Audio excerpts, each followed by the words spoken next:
एक बार राजस्थान की बात है। वहाँ पर एक व्यक्ति रहता था, आप जैसा, मेरे जैसा, और रोज़मर्रा की ज़िंदगी की परेशानियों से अक्सर वो निराश हो जाता था। कभी रिश्तों की समस्या, कभी काम धंधे की समस्या, कभी कुछ चीज़ें जो उसके हाथ में, कभी उसके हाथ में नहीं हैं। तो इस तरह वो परेशानियों के चलते काफ़ी परेशान रहता था। एक बार उनके घर के बिल्कुल पास एक पीर बाबा आके रुके और उसे पता चला कि उस पीर के पास, उस फ़कीर के पास हर समस्या का निवारण है। उनके पास गया और उन्हें बोला कि पीर साहब, ये समस्या है मेरी कि मैं ज़िंदगी की परेशानियों में उलझा रहता हूँ।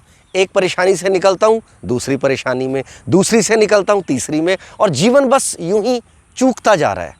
पीर ने कहा कि नो, ऐसी कोई समस्या वाली बात नहीं है। तुम ऐसा करो, सुबह बात करते हैं, शाम हो गई है और इस वक्त अंधेरा भी हो रहा है, मैं भी काफ़ी थक गया हूँ, सुबह मिलते हैं। लेकिन हाँ, यहीं रुक जाओ मेरे डेरे पर ही, और मेरे 100 ऊँट हैं, वो बगल में ही बंधे हुए हैं।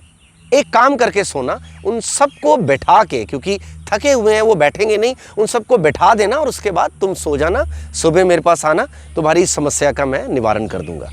वही हुआ, वो सोने चले गए और ये अपना जाकर उन ऊँटों को बिठाने लगे। अब 100 ऊँट, 10 को बिठाए तो 10 खड़े हो जाएं, 10 खड़े हो जाएं तो 10 बैठ जाएं।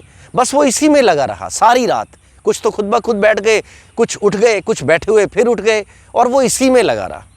भोर हो गई, सुबह हुई, पीर साहब बाहर आए और वो उनके पास सुबह 5-6 बजे खड़ा हो गया कि नमस्कार जी। वो कहते अच्छा ठीक है, कैसी नींद आई, बढ़िया सोए रात को?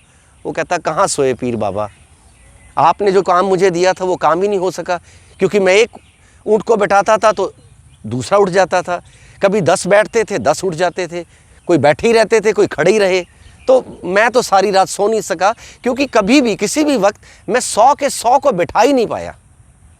तो पीर ने मुस्कुरा के कहा, कुछ लगा आपको? तुझे समझ आई कोई बात? जिस तरह से तुम सभी ऊँटों को एक बार बिठा नहीं पाए, जीवन भी तो यूं ही चलता है।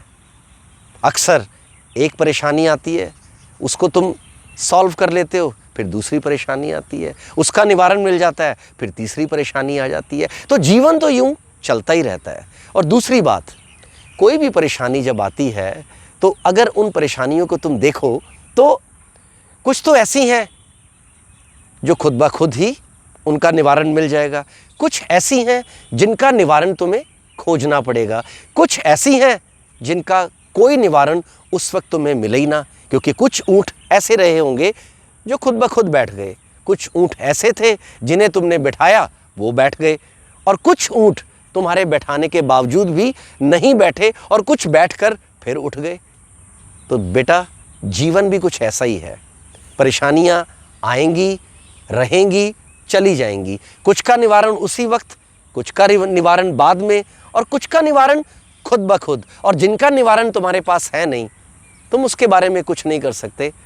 तो अंग्रेज़ी का एक कहावत है कि लेट गो लेट गॉड।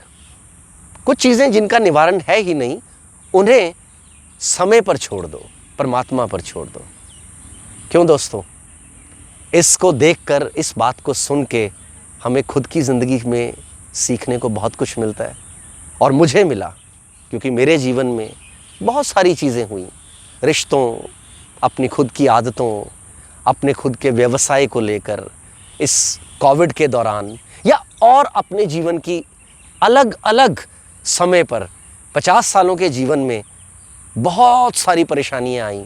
लेकिन मैंने इस कहानी को सुनने के बाद में सच में ये सोचा कि क्या जीवन परेशानियों से जूझने की ये कला ही है, या जो परेशानी जब आती है उसे आराम से सॉल्व करना, नहीं होती है तो उसे वक्त पर छोड़ देना, और जिसका कोई निवारण ही नहीं है उसके प्रति बहुत ज़्यादा संजीदा ना होकर जीवन जैसे आ रहा है उसे यूं ही जीते रहना।